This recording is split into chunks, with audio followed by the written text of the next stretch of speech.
There's something I've been thinking about on this walk.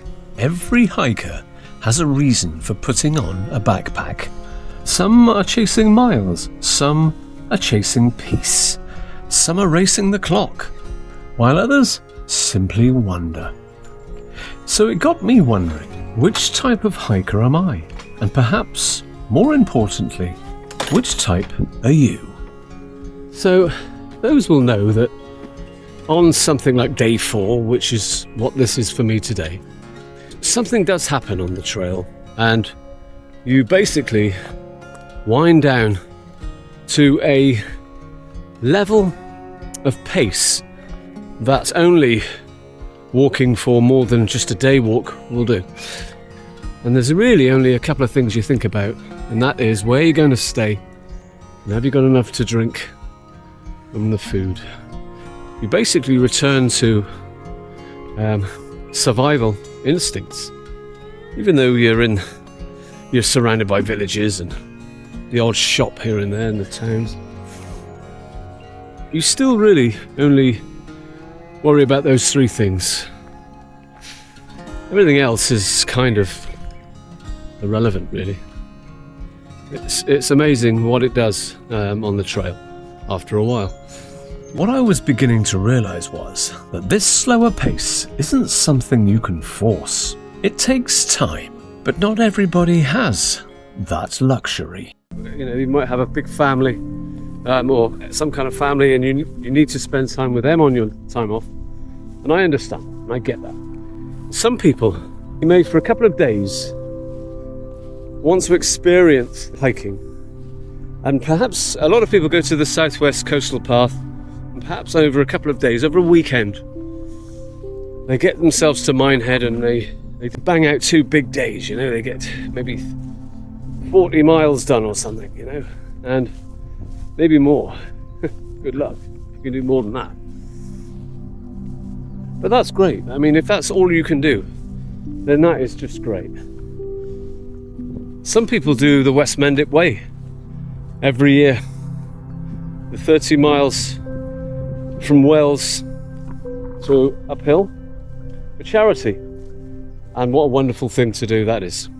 Maybe they try and beat their best, you know, maybe they're very much on the clock. And that's great to create a walk as a challenge, you know? And I think you can give a big tick to all of those. For me though, something else was happening. The longer I stayed out here, the more I started questioning why slowing down felt so natural.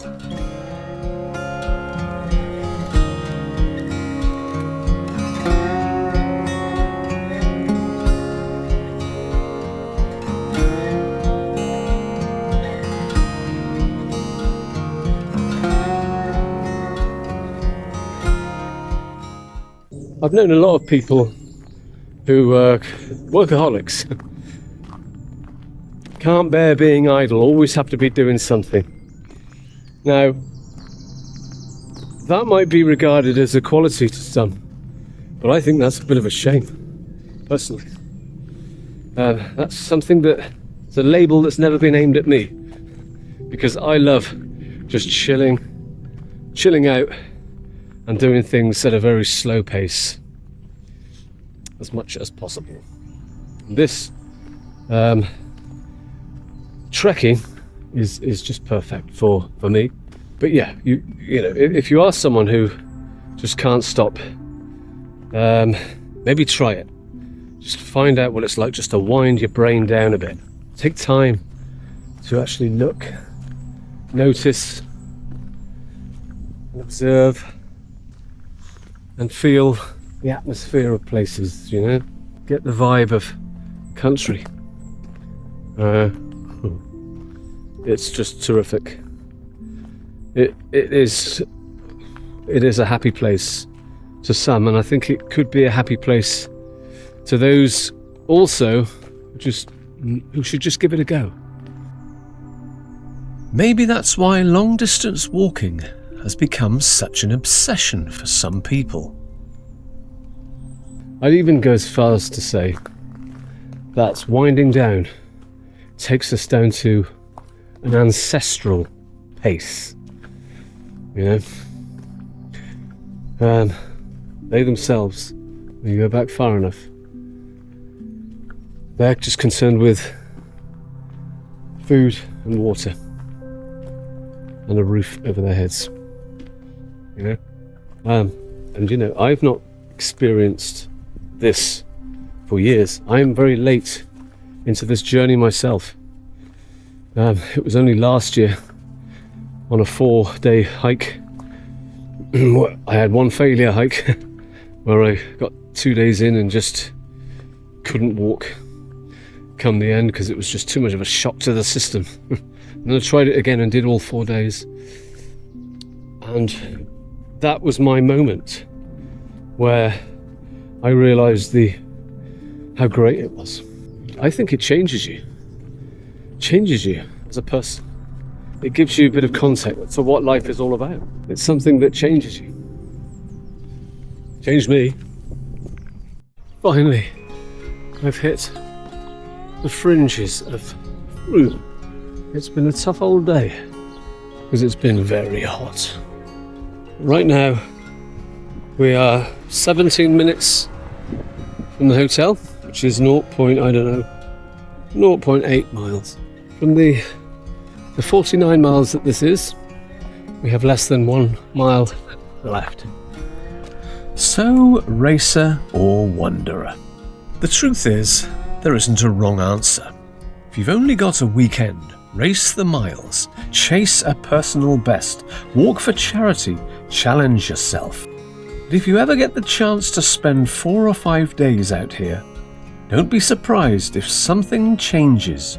You might discover that the greatest reward isn't how far you've walked, it's how much you've slowed down. And that's probably why long-distance hiking became my obsession. Yes, the arrival. The arrival. Yeah, not the best view I've ever had. A chimney and a roof. 2 roofs. There we are. So, brings to the end the Mendip way. Okay. And I will see you on the next one.